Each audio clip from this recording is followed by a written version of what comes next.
All right.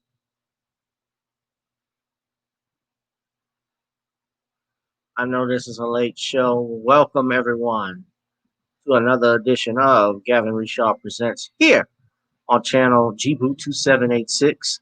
Whoever you are, wherever you are, I hope you are blessed and doing safe. We are about to get this thing started and rolling right now. So I need y'all to please drop something in the Cash App, Gavin Richard Esquire, or Google Pay, gavin.gh1 at gmail.com. But we are about to begin. So let us.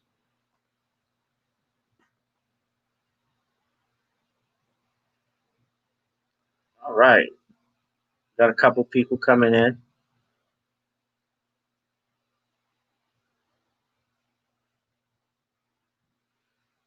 We're gonna get it started. I know it's Sunday, and it's not necessarily a fun day, but I had a very productive day. I got some stuff done. Uh, I gotta tell y'all too. I'm even broadcasting this on Periscope, but as I'm doing this now, Twitter has actually blocked my page on some BS. Twitter and Facebook, they have been notorious or infamous, I should say, and YouTube too, because they've all fallen under that umbrella. YouTube is owned by Google and Facebook, of course. Right now, they are being sued in 48 different states over some antitrust law stuff, but they blocked me, and I was really responding to and going at it with a white supremacist, a suspected white supremacist, I should say, on Twitter. And so, what I'm actually thinking of doing now is either going to Black Enough or going to uh, Parlor. And I heard Parlor is pretty good. And I've even thought of just moving all of my stuff to Patreon because I think the way that they handle things is complete bullshit. We got people on Facebook. Let's see who's watching us on Facebook right now. Let's see. Okay, so I'm having a little playback trouble. But you guys, of course, YouTube has a shadow ban on me. But if you guys are new to the channel, if this is your first time, please hit that like, share, and subscribe, and share it as many times as you can. The reason why I don't have but I'm thinking of just switching to Patreon strictly and do my videos that way because I'm really just tired of dealing with Facebook. I'm tired of dealing with uh, YouTube and Twitter's BS. And we are in a dangerous time right now. We got three people in there. All right. Come on in. Leave a comment. Tell me what y'all think about the show. We're gonna talk about it. We're gonna. I'm trying not to keep it too long because I know it's late and we all got to get up in the morning. But uh, for those of you who are working from home like I am, uh, you know, I can wake up whenever. But I'm trying not to keep y'all too long. But I want to get into this stuff. Uh, for those that don't see me on the camera, main reason, and I guess I could put myself on camera right fast, but this is the main reason why I haven't been on camera. Having some technical issues with the computer. That's another reason why I haven't dropped any single videos. Uh, Having some computer issues, so it's just easier, or I should say, better for me to do things live stream. And I had the green screen here that was supposed to be working, but for whatever reason, I don't know what's happening, but it seems like it's disabled on my computer. Uh, it's never happened before, but we're gonna get through it anyway. If y'all want me to keep it like this, that's fine. I will also just prefer to probably just have it on camera, have myself off camera because I don't like not having the logo in the back. But we're gonna talk about some things. But yeah, but I'm thinking about this, and you guys, we talked about this before, especially when it comes to entrepreneurship. I would like to decide, look at starting. People should look at their own, creating their own Black social media platforms, so that they do not have to deal with censorship. Because right now we're living in a with this stuff that we are seeing, and people have to be very careful what they wish for, because when you're talking about getting rid of people who espouse hate speech and racial prejudice and so forth, which of course I'm totally for. I'm against, those, hate. and bigotry towards my people and others. But I would also say right now, be careful what you wish for because you may get it and it may not be what you expect. And by that, I mean, right now, the way things are going, when they're talking about censorship, when they're talking about removing certain things, what one person may find offensive, another person will find uh, dignified, justified. And some stuff, they find offensive just because they just don't like the person or they just disagree with the message. For instance, when I had my first warning strike on YouTube for simulcasting Minister Farrakhan's broadcast. Uh, that was the first time that happened to me. And then, of course, I had something, I got a strike on Facebook. I had copyright strikes on there, although I ended up winning that. So, and then on Twitter, of course, when I'm going back and forth with someone who makes disparaging remarks, and I just played the dozens, I wasn't, espousing violent hatred or so, I get banned. I have, even if I file an appeal, you tell me you'll look through it. Well, how do I know the appeal is fair? And this is not a court either. This may be in public opinion, but this is not a court. And Twitter is the biggest hypocrite because Twitter, if you go there, you can look at clips of people having sex with each other. You can look at pornography on there. So Twitter doesn't know what it's deciding and what it has become. But I think it's foolish. And so leads me to my topic. Of course, I just wanted to talk about that. Social media outlets like Twitter and Facebook, they're going nuts. I should say Fosse nuts because this is fascist now. But let's look at this. Of course, I didn't mention in the description, but I said there'd be a host of stuff. But 48 states. It was originally, well, they say 46 here, according to the Wall Street Journal. But I saw 48 states, including the Federal Trade Commission. They have filed suit against Facebook. Now,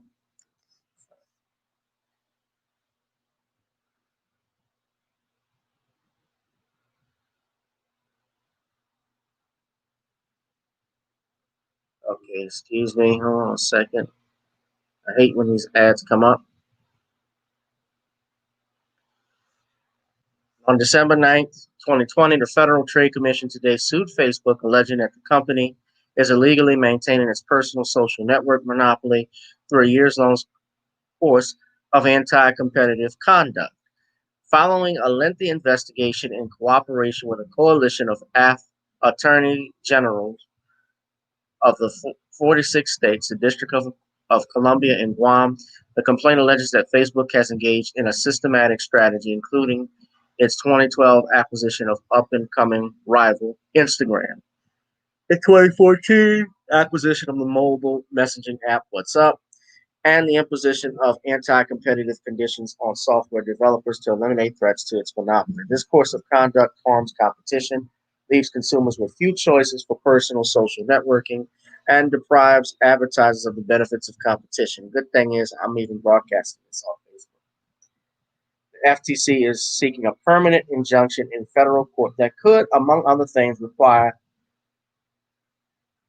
divestitures of assets, including Instagram and WhatsApp, meaning that Facebook would no longer own Instagram or WhatsApp, prohibit Facebook from imposing anti-competitive conditions on software developers, and require Facebook to seek prior notice and approval for future mergers and acquisitions. Personal social networking is central to the lives of millions of Americans, said Ian Connor, director of the FTC's Bureau of Competition. Facebook's actions to entrench and maintain its monopoly deny consumers the benefits of competition, Our aim is to roll back Facebook's anti-competitive conduct and restore competition so that innovation and free competition can thrive.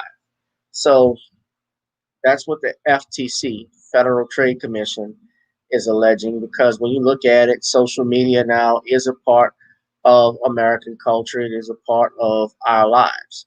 Uh, you can't operate a business without it. You cannot uh, connect with old friends through this. You have,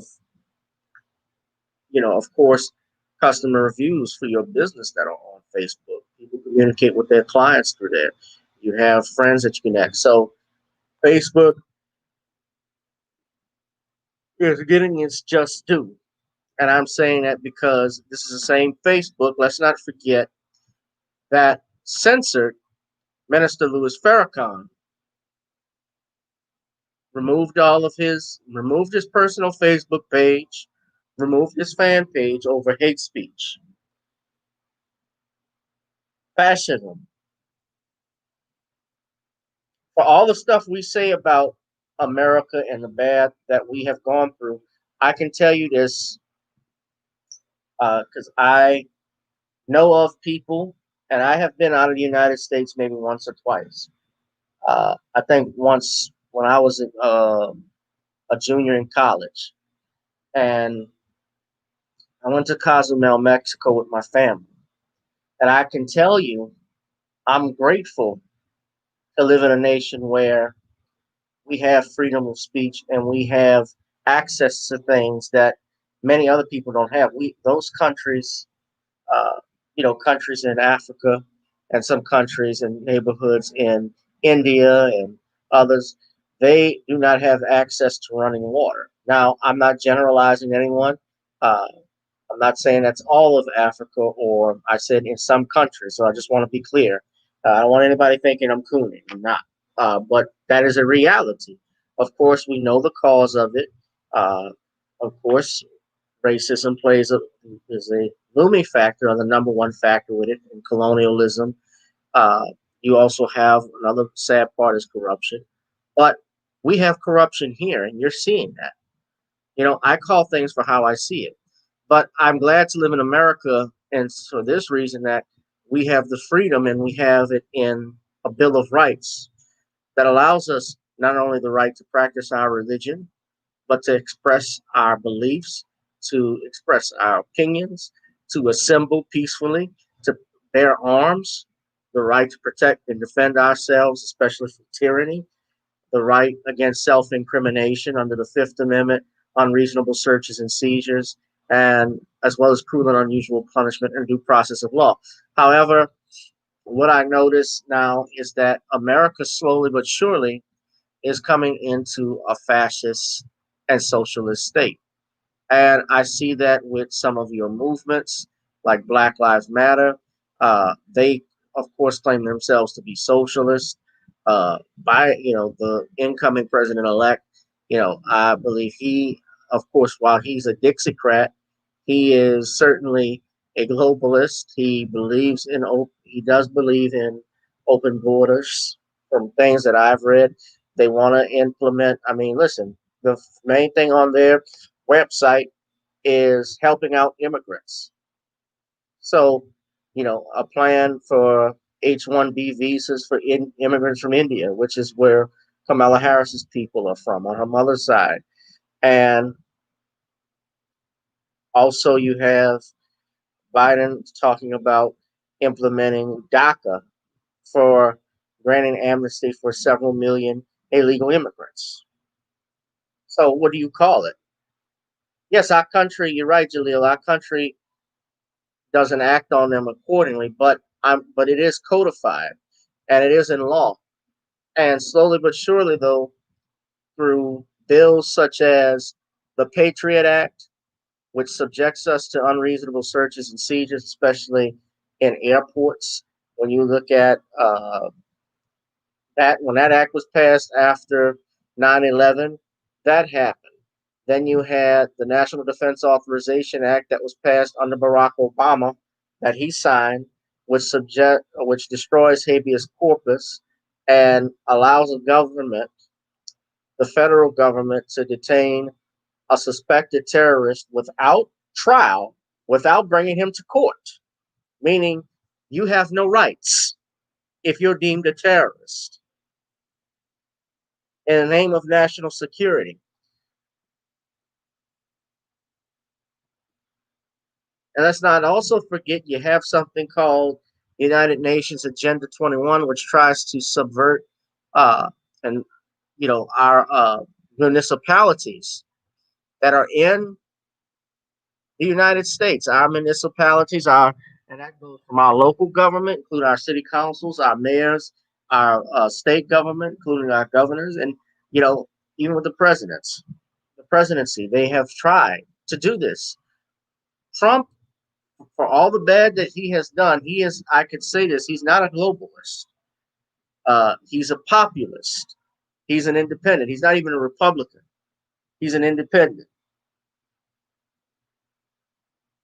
So people, unfortunately, we get caught up in our emotions too many times when it comes to these things that we don't think about that. We get caught up in the fact we don't like this person. But some of the stuff that he's done, I can say some of it, maybe not all, how he's acted, is some of it has been good. Now, Biden has told you what he's not going to do for you, black people. And that's a way for me to get into my next topic. First and foremost, shout out, we got 5 people here with us on channel GBoo2786. Love you all. Thank y'all for tuning in right now on this late night. All right. Uh, Hold on a second. Excuse me, guys. I want to give another shout out to Brother Bernard and Sister Lauren, who did a live stream earlier this evening where they shouted me out. So I just want to say thank you to them. Some of this stuff that he's done, I agree. Eddie says, Gav, you got me yarning. Man, get out of here. Well, you could go to sleep, man. You shouldn't be up anyway, Eddie. It's past 11 at the home. It's past curfew. That's my friend Eddie. But no, but y'all should look that up. Look up Populous. Now, I saw this with my own eyes. I was listening to it. Now, most people, I think you would agree, even Eddie who's watching, would say that because Eddie has said he's not a fan, and others I've heard they don't like Joe Biden personally. But most people I know that did voted uh, for him, not because they supported him, but just because they didn't like Trump. They did not want Donald Trump in office. Uh, and people, for whatever reason, I mean, even in our local elections, even our states, it was just like, even like for DA, we had Jason Williams beat Kevin Landrum for the district attorney seat. We've had a few Senate and representative races. People just go ahead and, especially when you see people like Cedric Richmond or Maxine Waters or anyone who have been in politics for a long time, they just go and they vote for him just because, like, man, I don't like you, but I don't know about this other guy. Or they just go along with things, even though they know these people have not, if they take a deep look, a lot of these representatives in the Congressional Black Caucus, and I've been critical of them, have done zilch. I looked at out in California, District 43, where Maxine Waters represents, people who I have talked to that live out there. Of course, I've had Judge Joe Brown on there. They told me that that entire area where she represents is basically in the skids. If I'm not mistaken, it may be in Skid Row, but it's dilapidated. Many of the buildings and property that they have out here in New Orleans, of course, we have a very serious problem with the homeless living under the I-10 bridge. And you rarely hear your congresspersons, your representatives, and your senators. Of course, there are not too many black senators I can think of, but we have mostly a so-called congressional black caucus. They have done and do not speak up for our people. And you have a situation now where Biden is president. We just voted for him, where he has stated essentially he's pushing back on many of the things he said. I mean, well, he didn't promise you anything, but remember, he did say after the election, and he put it on Twitter. And of course, I can't show you the tweet because I'm suspended, but I saw this with my own eyes about how he credited the African American community for getting him in office and that he was going to look out for him. Well, earlier,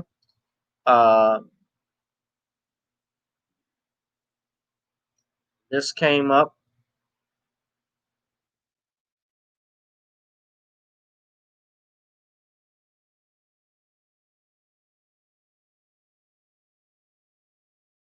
Uh,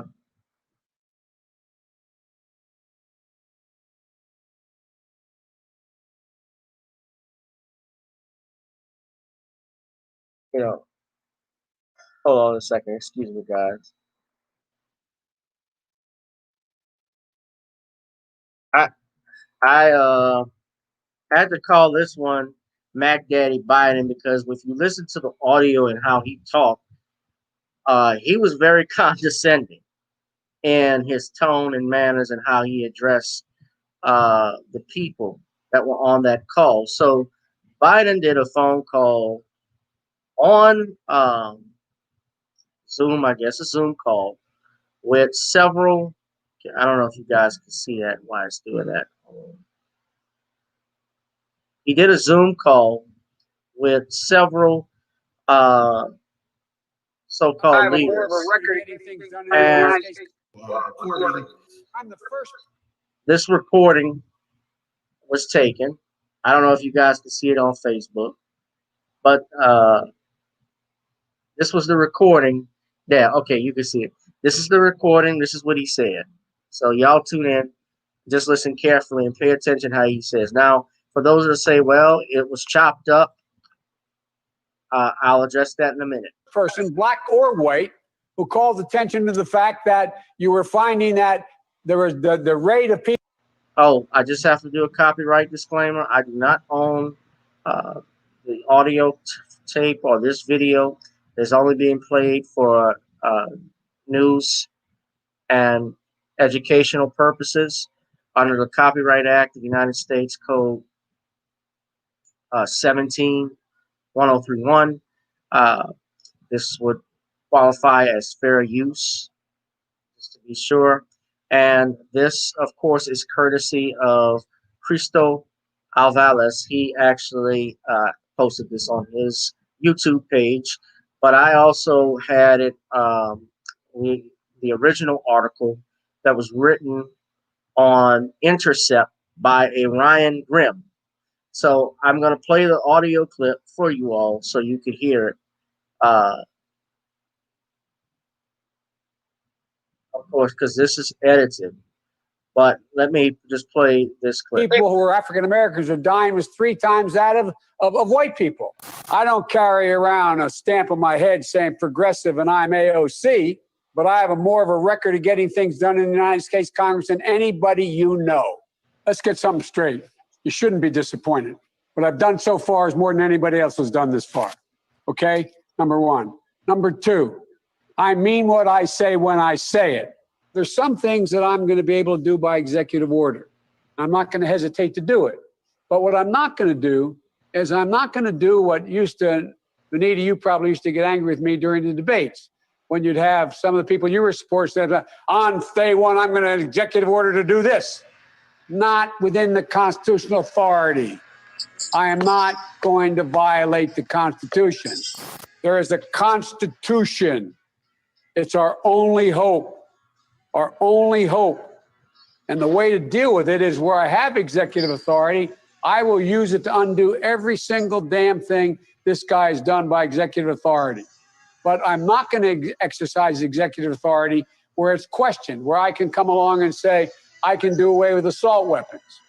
There's no executive authority to do away with that. And no one's fought harder to get rid of assault weapons than me. But you can't do it by executive order. If you do that, next guy comes along and says, well, guess what? By executive order, I'm going to say everybody can own machine guns again. So we got to be careful. I know you all know this. I know you know it. I don't think we should make that a big issue going into before January 5th when the election takes place down in Georgia. But I also don't think we should get too far ahead of ourselves on dealing with police reform in that, because they've already labeled us as being defund the police. Anything we put forward in terms of the organizational structure to change policing, which I promise you will occur, promise you. Just think to yourself and give me advice whether we should do that before January 5th, because that's how they beat the living hell out of us across the country, saying that we're talking about defunding the police. We're not. We're talking about holding them accountable. I just raised it with you to think about. How much do we push between now and January 5th?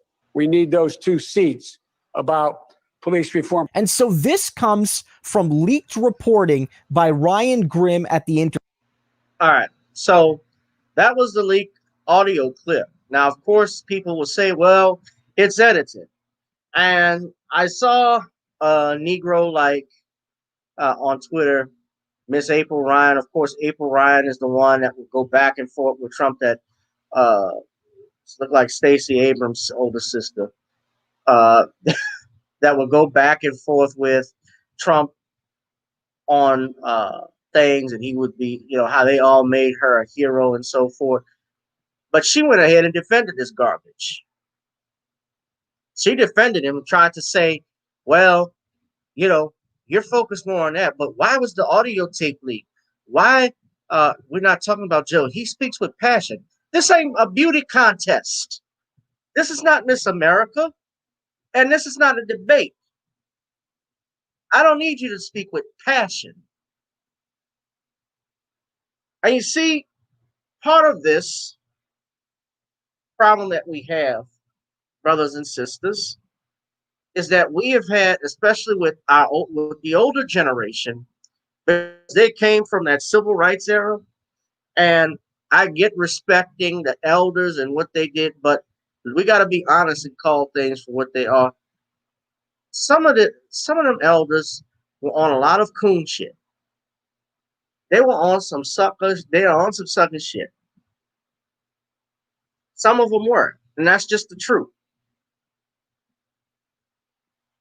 This is arrogance that's talking. They're talking down like they talk down to them when they would be marching on the bridge and waiting for somebody to throw a brick at their head, or waiting for cops to sick canines on. I'm sorry, I couldn't rock with that. And they go and praise, you my best friend, I forgive you. Look, I'm not with that. I'm for forgiveness. Yes. Yeah, people do change. That's not the issue. But a lot of our people, some of them, they willingly allowed nobody. And the big thing about this the problem I had with this, nobody checked him. Nobody checked him for talking like this. I even saw a clip of Roland Martin, I guess, was saying, Kamala Harris got to pull Biden to the side and say, number one, watch your tone and don't talk like that. Why weren't y'all doing this shit before? Because he was talking so arrogant when he was campaigning.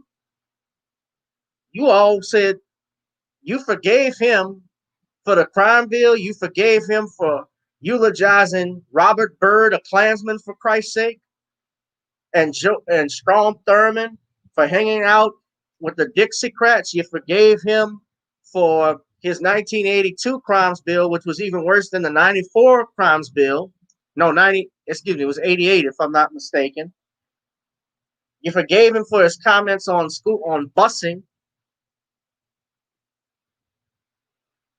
Now you have a problem with this.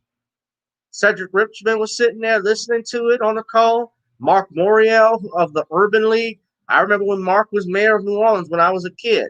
Trust me, he wasn't great.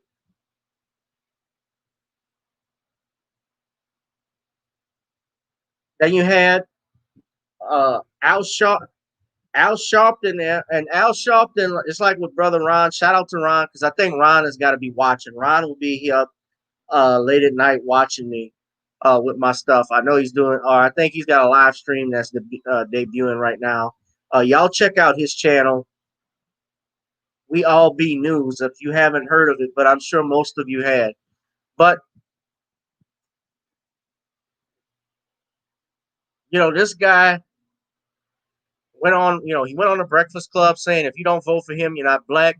He asked about reparations, and he says, well, it depends on how much and whether it include Native Americans. When he was vice president under Barack Obama, they approved hundreds of millions of dollars for Native Americans in reparations. They've gotten their stuff. Earlier today, I saw the Cleveland Indians are renaming the baseball team for the first time in 115 years. Now, a lot of people celebrate that, and that's a symbolic victory, but most people wouldn't even know. I was just reading this up. Why the Cleveland Indians even got their name was because there was previous uh, a previous Native American baseball player who it was named after.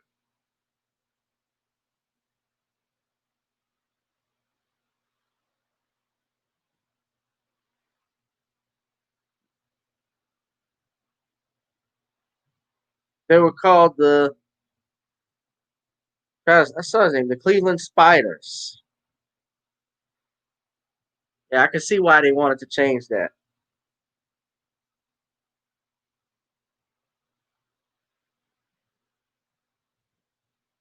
No, but y'all go look it up because I'm looking at it here.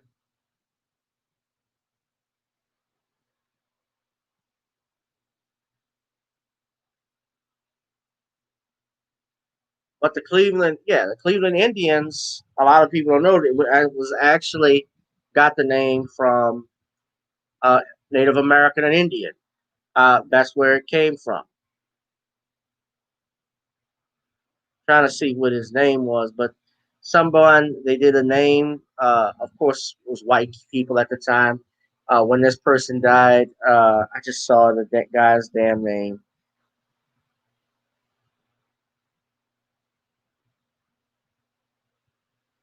Lewis, there it is, Lewis Sock Alex. I don't know if y'all can see him, but that's him. Lewis Sock Alexis. Lewis Francis Sock Alexis. He spent his entire career of 3 seasons playing for, he's probably a $5, as you say, a $5 Indian. But he is who they named that for, just like the Washington Redskins was named. That got that name from a guy named Louis. I can't think of his first name. His last name is Dietz. Dietz.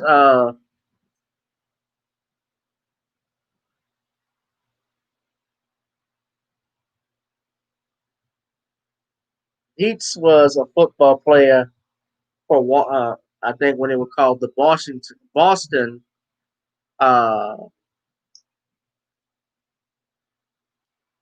Boston Redskins, if I'm not mistaken. They were called the Boston Braves and the Boston Redskins, and they renamed it. Of course, George Preston Marshall was a racist bastard. He firmly believed in segregation. He did not want to even Ernie Davis, who was called the Express. He died. Sadly didn't get to play football for Syracuse. I believe he was going to be their draft choice, and he did not want to be on that football team. I know I'm getting off topic, but when I'm sorry, guys, but when I start thinking of stuff like that, I just feel like relaying that all to you. His name was William Henry Lone Star Dietz. Yeah, that's who that was. Might be another one of your five, as you call it, a $5 Indian butterfly 70. But yeah, getting back to Biden, this is how he talks. He always has talked with arrogance, even when you look at what he talked about the crime bill. He said when he did an interview, and y'all know Brother T West, he plays the snippets all the time. He says that, uh, I have no regrets about that crime bill. But when they told him Bobby Rush regretted voting for that, they asked him flat up, and he said no. Of course, he said it was a mistake during the debate, but who did more damage in a House of Representatives? Who did more damage in their 47-year career than Donald Trump in their 40-year career in politics? I'm about fairness, and I look at things objectively, and that's how you have to look at some of these things is objectively and not on, oh, I'm scared, I don't like him, I don't like this. And another thing, as far as him trying to ban assault weapons, I don't like that shit either. That's stupid. Assault assault means to threaten a person to do physical bodily harm. This could be an assault weapon. This television remote, if I hit myself hard with it or hit somebody hard with it, you know, and cause damage, that could be upgraded to an aggravated battery. It's a blunt object at that point.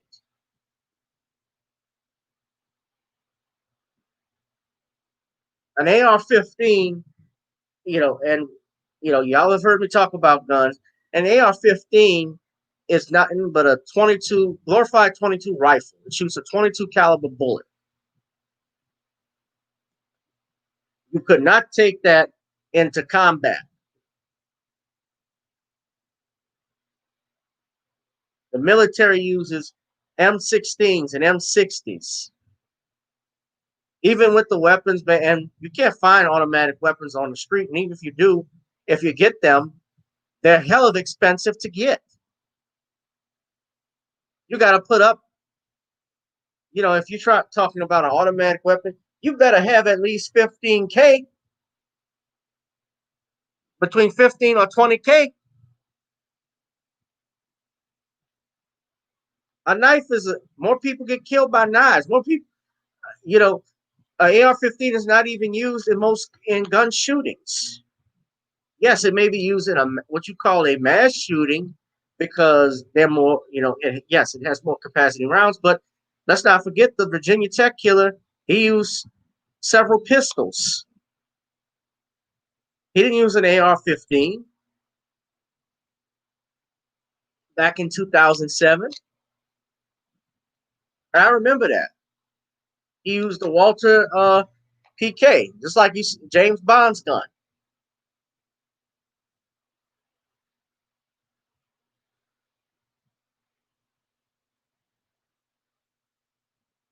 So he's already talking bullshit. He's bringing that stuff up. Nobody checks him, and that tells you how you have no leadership in this country. A complete lack of leadership in the United States. Complete lack.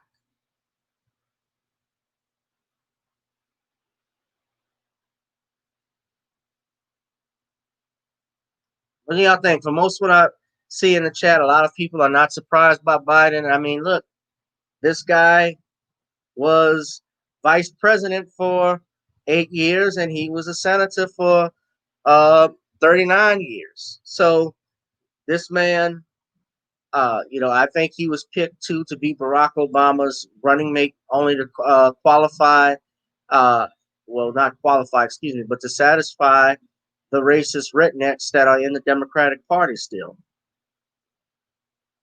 Because he, of course, supports LGBTQ, he supports abortion, but they know he's not going to do anything specifically for Black people because he has roots with these underground races, with these Dixiecrats. So already it's shaping up where he's telling them, and you heard the call. And I'll just show you also the article where you guys can go look at this yourselves, because I don't want to spend too much time on it. There are other issues I'd like to get into because I know it's late, so I may just spend. Oh no, I didn't mean to do that one. Another 20 or 30 minutes on this live stream. But if you guys go and look up theintercept.com, yeah, Timothy McVeigh supposedly used fertilizer to kill all of those people in Oklahoma City in that federal building.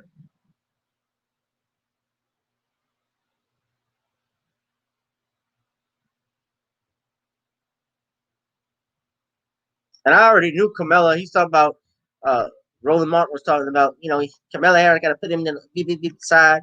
Man, Kamala Harris wasn't going to do shit. Kamala Harris, let's not forget, she was the one that supported all of those women. Whatever happened, and that's another thing with me too. Whatever happened to all of the women that are the women that accused Biden of sexual assault? Where did Me Too? Where did Me Too go? Because they've been quiet. Now I'm hearing they're coming for Andrew Cuomo because Cuomo has a sexual harassment allegation. I mean, damn, like the Democrats are getting this left and right. And trust me when I say this, that audio tape, I know for sure, will hurt them in 2022. People are not gonna, because number one, there's always low voter turnout in our communities. Number two, I think now that they got Trump out, more people are just gonna see, like people are already saying they have buyer's remorse over it. I think more people are gonna see exactly what this presidency is gonna be. They're seeing that it's gonna be a nothing burger unless you're LGBTQ or you're a feminist or you're an immigrant, an illegal immigrant, in fact. Because that's all, he said and talked about how we had to get the racists out of there. He actually said this in a meeting talking about Donald Trump, but we ignore his history.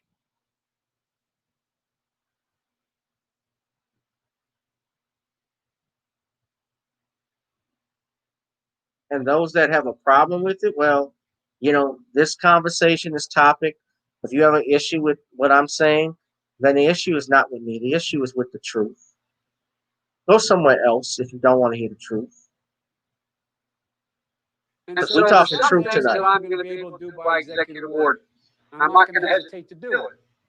But what I'm not going to do is I'm not going to do what I'm not Katie, going you to do probably it. used to get angry with me during the debates when you'd have some of the people you were supporting said, on day one, I'm going to executive order to do this. Not within the constitutional authority. Okay, well, let me stop you. Let me stop that. Donald Trump did what he wanted by executive order. He didn't care about constitutional authority. One thing you can say, I can honestly say about Donald Trump, and you may not like it, two things. He never threw his base under the bus. And number two, he did what he wanted. When he got in office, he started signing executive orders. He pulled the United States out of the Paris Treaty. He put up executive orders to close down relationships with Cuba. When it was opening back up with Cuba, when the United States was getting back in good with Cuba, and the relations seemed to be improving, especially since Castro had passed on, Trump reversed all of that.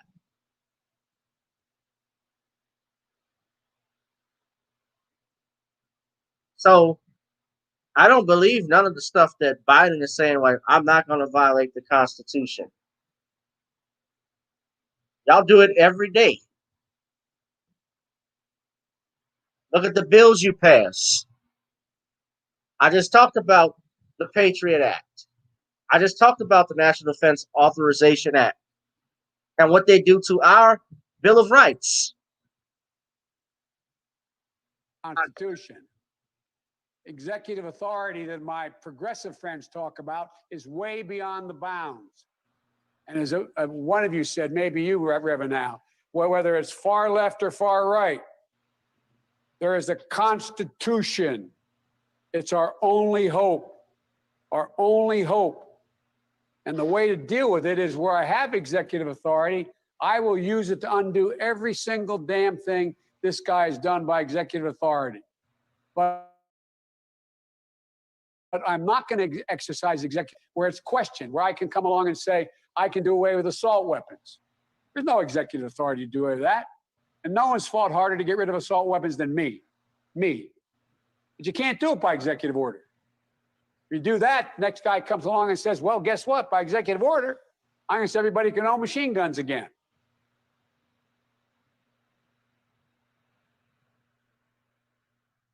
Okay, so that was the intercept.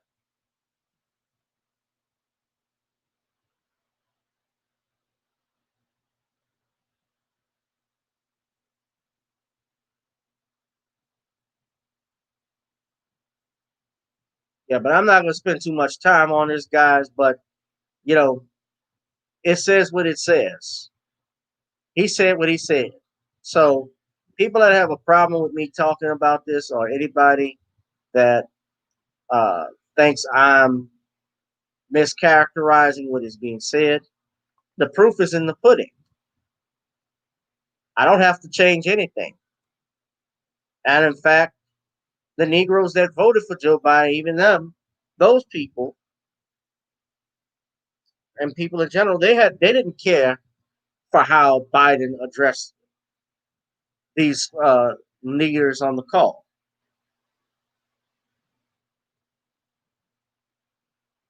They had an issue with it. So it is what it is. But I want to move on because it is we're at that time. I needed to talk about this. We're gonna move into a little entertainment. Uh, I want you to know your thoughts on this one. Of course, y'all know about Cardi B. She was recently awarded with Billboard. I think this was a Billboard Woman of the Year award, if I'm not mistaken. Uh, and yeah, she was awarded Billboard's Woman of the Year. And someone had some words about it, particular about the song WAP. And uh, I guess you could say this is an example of the big black pot calling the kettle black.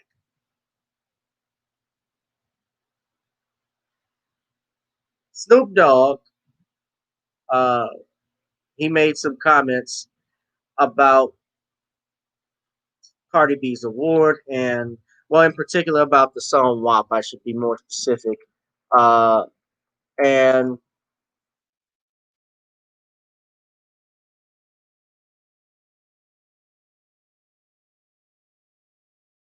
yeah, Snoop questioned Cardi B's WAP.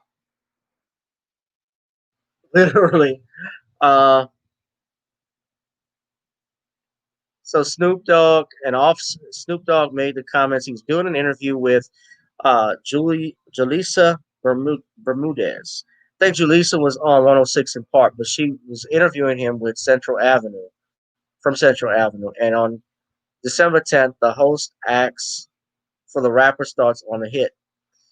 And Snoop Dogg says, "Oh my God, slow down and have some imagination." He began, "Let's have some privacy, some intimacy where he wants to find out, as opposed to you telling him. That's like your pride in possession, and that's your jewel in the now. That's what you should hold on to. That should be a possession that no one gets to know about until they know about it." So that was his reaction.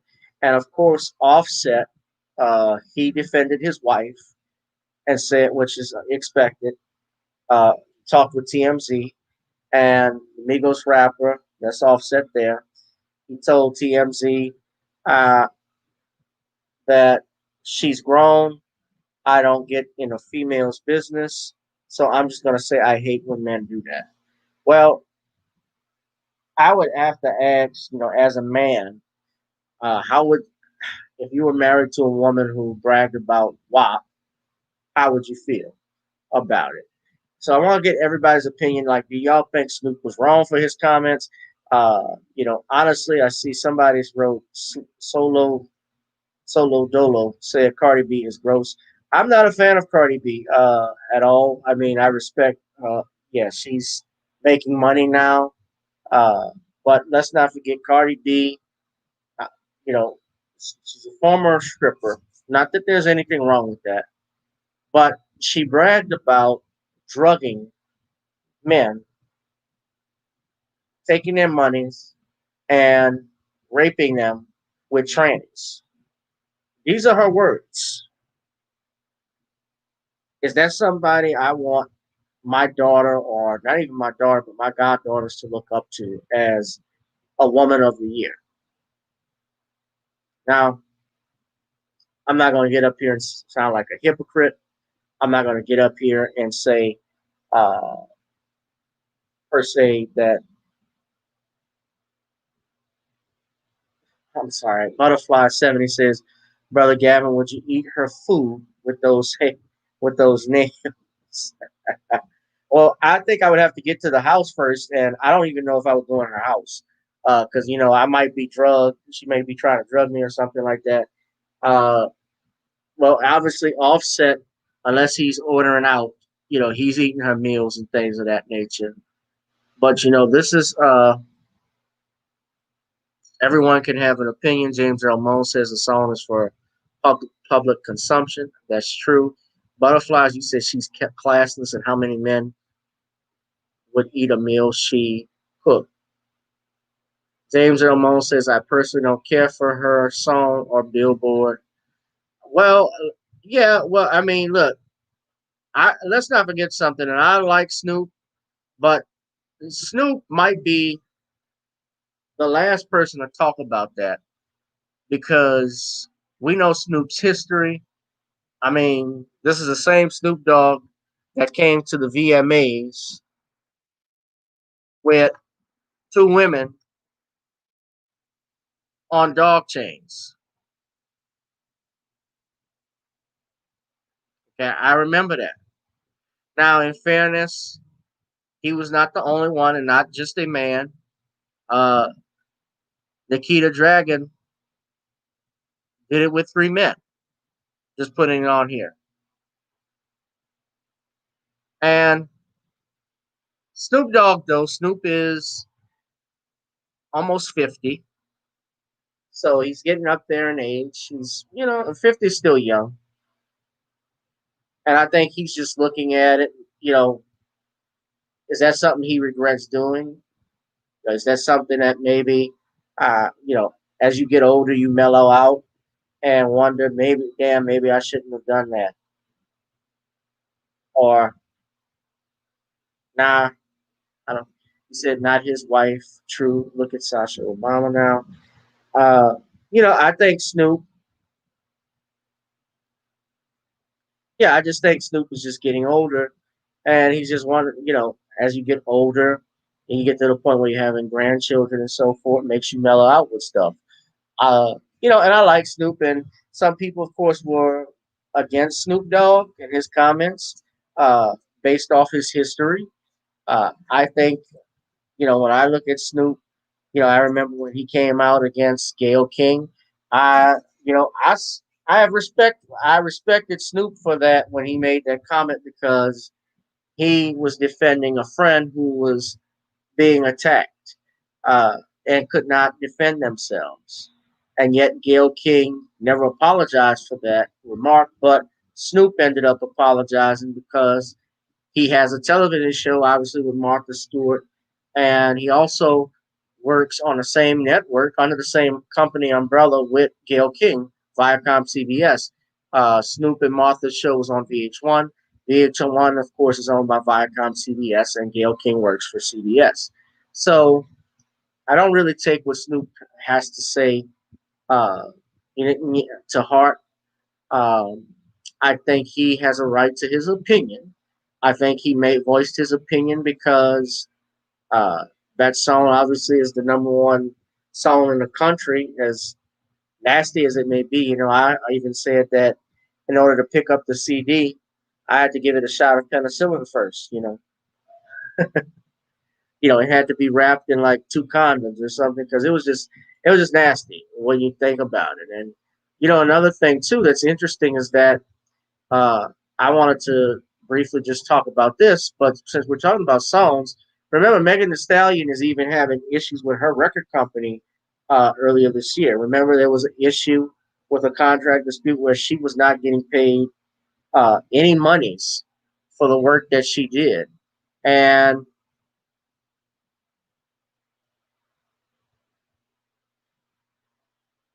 hold on a second. Yeah, she was not getting paid any monies for I think her work on her last album. So I saw this article, and it's good. We're talking about WAP. Now we're going to the cash side game of the music industry, and so I saw this on the BBC. Shout out to Nicole from Nicole's You because she uh, had this link on her page, and I saw this story, and I thought this was hella interesting. This article says that right now, hit songwriters are driving Ubers.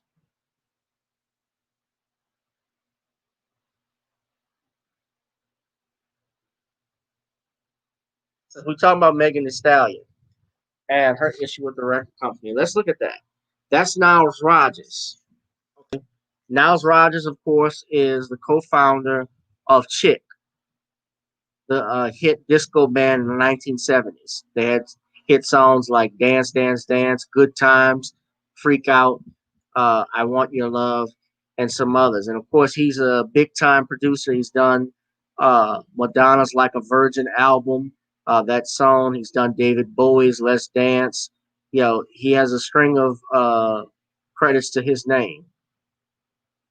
But you have someone like Fiona Bevan, for instance, that says she's written songs for One Direction, Steppenwolf, and Cardi. I don't know who any of those artists are. And she said many writers were struggling because of the way streaming services pay royalties.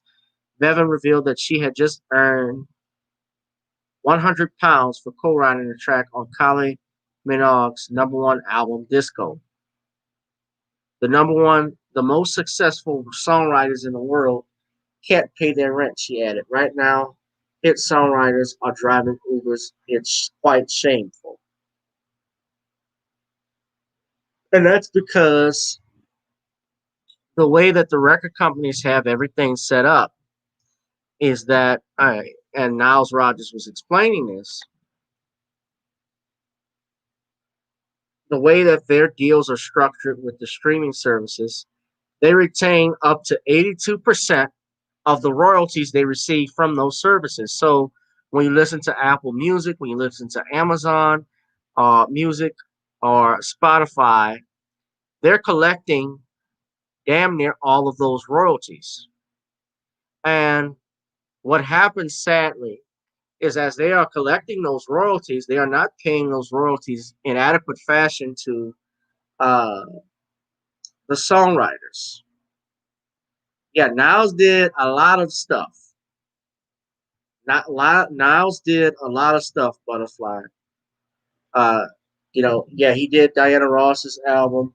And think of this too. The Good Times album, of course, was led to the first hip hop song, first successful hip hop song, the Sugar Hill Games Rapper's Delight.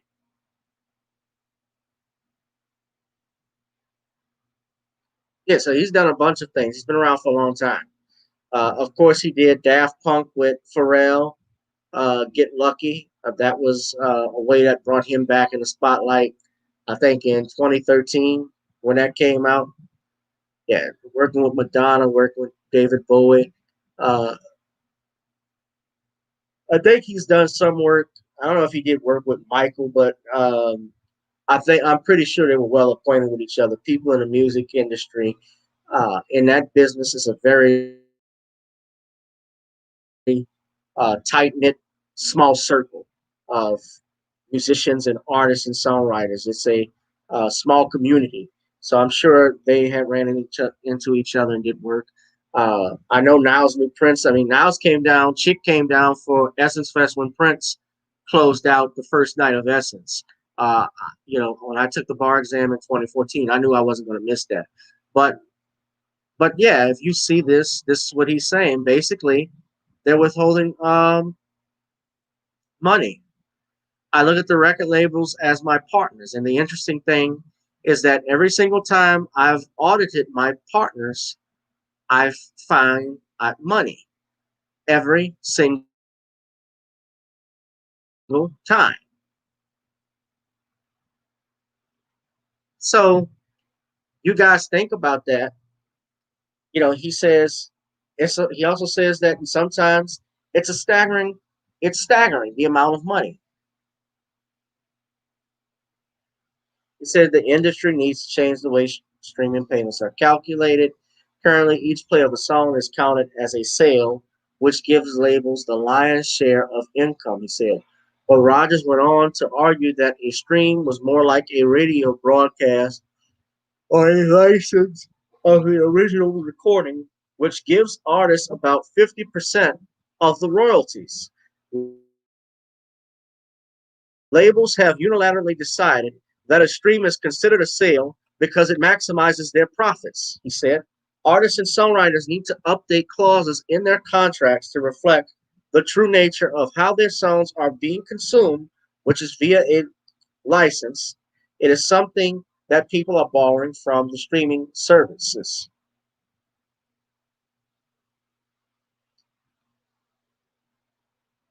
And then they go on. You have someone like Nadine Shah. She considered giving up music because earning a living was so difficult.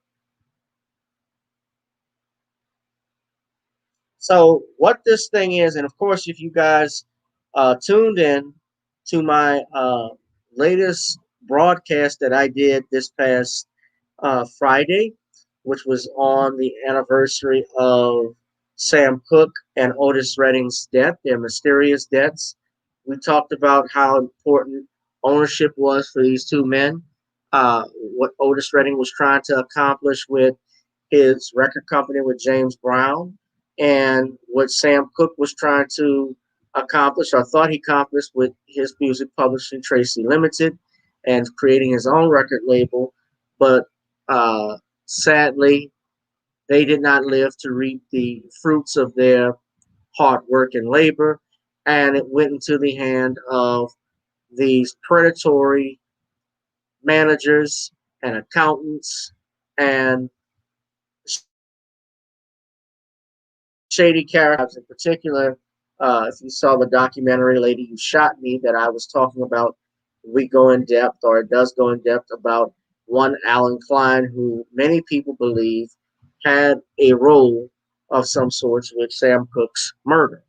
Uh, what we do know is that that case has been officially closed by the Los Angeles Police Department, but I believe that his family, his friends, deserve to know the truth, as well as Otis Redding. If any foul play did occur, that those cases should be reinvestigated, uh, preferably by um, independent investigators, people who have private investigators' license, researchers, uh, those that have no vested interest in the case, someone that is unbiased. Clearly, Sam Cooke did not get a think a full inquiry. But this is the type of stuff that goes on in the music industry, and it's a very cruel place. So ownership is key, and probably what these songwriters need to do is set up their own publishing companies and their own independent record labels and play their music from the computer, because now everything is going to be our lives are going to be what we're doing now, right in front of the computer. Unfortunately, none of us will It may be a while if this coronavirus thing gets even worse out of hand and we're all in lockdown like we were for several months. We would be from talking on our computers. We'd be working from home. Most people may be doing that. So it's just something to think about. Last thing I wanted to talk about, guys, but I was grateful that I got into that aspect of it. Uh,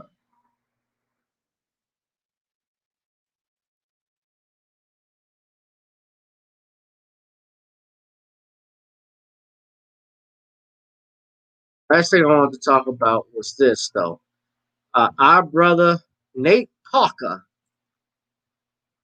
is back in action with a new film called American Skin. And Nate Parker, of course, you all are familiar with him with he's done movies such as Beyond the Lights.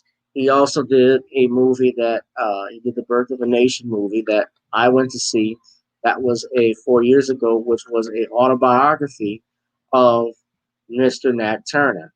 And at that time, I believe it was the largest uh, film. It was the largest gross, not grossing film, but purchase film at the Sundance Film Festival back in 2015. I believe a bid was placed between Byron Allen's Entertainment Studios and Fox Searchlight, which Fox Searchlight ended up getting $20 million to produce the movie. But the movie, of course, did not have a successful run. In part, it got sabotaged by many of these feminists and these, well, feminazis, I should say, as well as these other far left groups who were bringing up outdated charges against our brother and against uh, Mr. Parker, and single-handedly sabotaging his movie. And today, or earlier this week, the new trailer for the film American Skin had dropped. I don't know if I could play any part of it. I'm thinking about it, but I don't want to get hit with a copyright complaint, of course. That's what YouTube does. But the film is already generating buzz, and what's both positive and negative. And now it is not debuted before a mainstream audience right now, but some people have seen it already. And I'm seeing here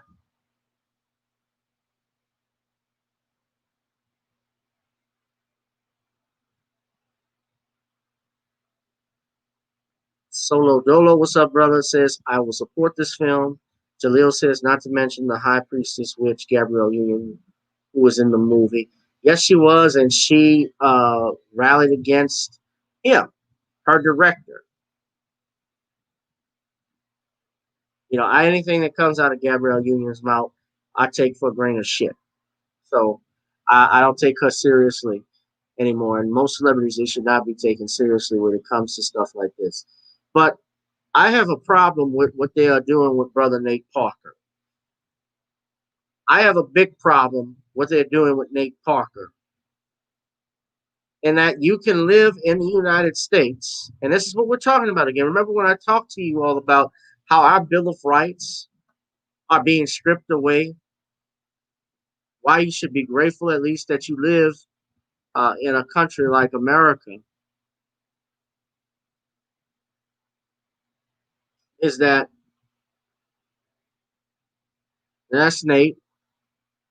But here, Nate Parker was charged with rape along with his friend Gene Celestin.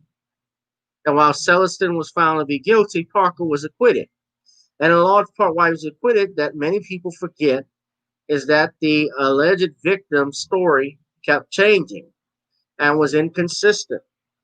And she even admitted that she liked Nate Parker. She testified to this in a bench trial.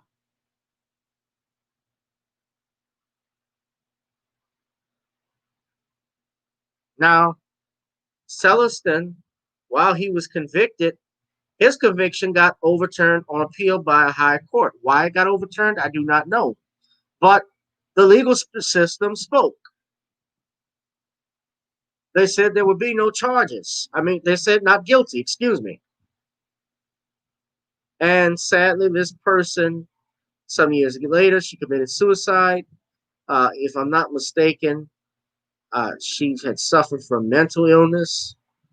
If I'm, so so when that came out, of course, they tried to tie it into what happened with her 15 years prior when she was met Nate Parker uh, on campus at Penn State.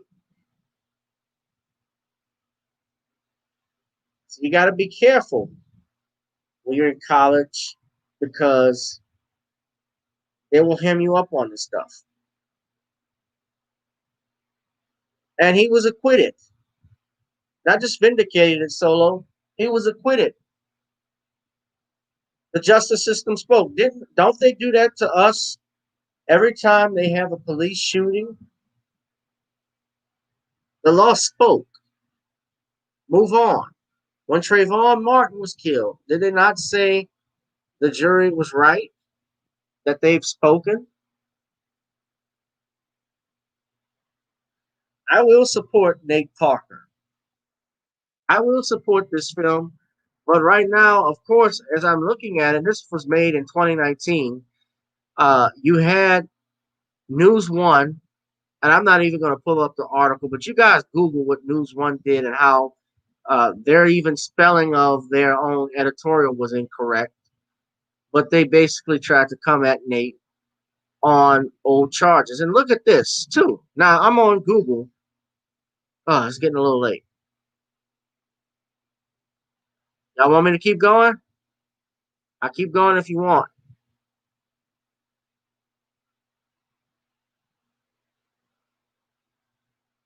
I need y'all to hit that like, share, and subscribe. And I need you to please donate to the Cash App. Y'all see it on the ticker. Gavin Richard Esquire. Gavin Richard Esquire. Please donate. All right. So this is American Skin.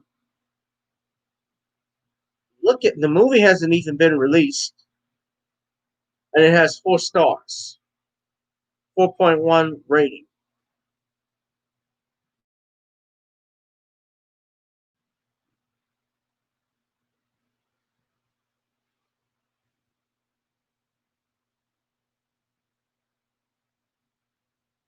So Parker wrote and directed this, and I believe Spike Lee is a producer on this as well. Set to be released on January 15th. Likely, I'm expecting it to be released on demand. Some interesting people are in it, including Omari Hardwick, Ghost from Power. We have Mo McCrae, Larry Sullivan, Theo Rossi, Bo Knapp, Michael Warren, Shane Paul McGee, Moyana Jackson, Milana Jackson. I thought it's late. Milana Jackson, Sierra Carpi. Sorry, it's late. Sierra Capri, Ellen McCord, and Mo McCrae and Evan Dodge. So I will support this film. And to Brother Nate Parker, you have an open invitation to come to this channel. You have an open invitation to come to this channel. I've reached out to him. I've seen he's followed some of my colleagues like Torian Rain and Nicole and a few others, but I haven't got Indy Tubman, but I haven't gotten to follow back. But then again, of course, I've been suspended from Twitter, so I wouldn't know anything. But I will reach out to him, continue to do so. Hopefully he'll be on. But guys, look, we've gone an hour and 15 minutes. I'm getting tired right now, so I got to get me some rest. But this has been another edition of Gavin Richard Presents. Please donate to the Cash App, Gavin Richard Esquire. GooglePay at Gavin.grich1@gmail.com. If you would like, you can also go to my anchor page, Gavin Richard Presents. That is where I have my podcast, and you can also support me there. So, with that, guys, because I'm about to fall asleep on top of the computer, I'll close it out.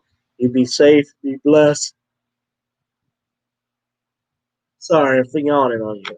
I'm human, but I'm just tired. But yeah, you be safe, be blessed, and catch some Z's. I'll holla. Peace. Season's greetings too. All right, Butterfly, James Earl Mones. Thank y'all all for tuning in.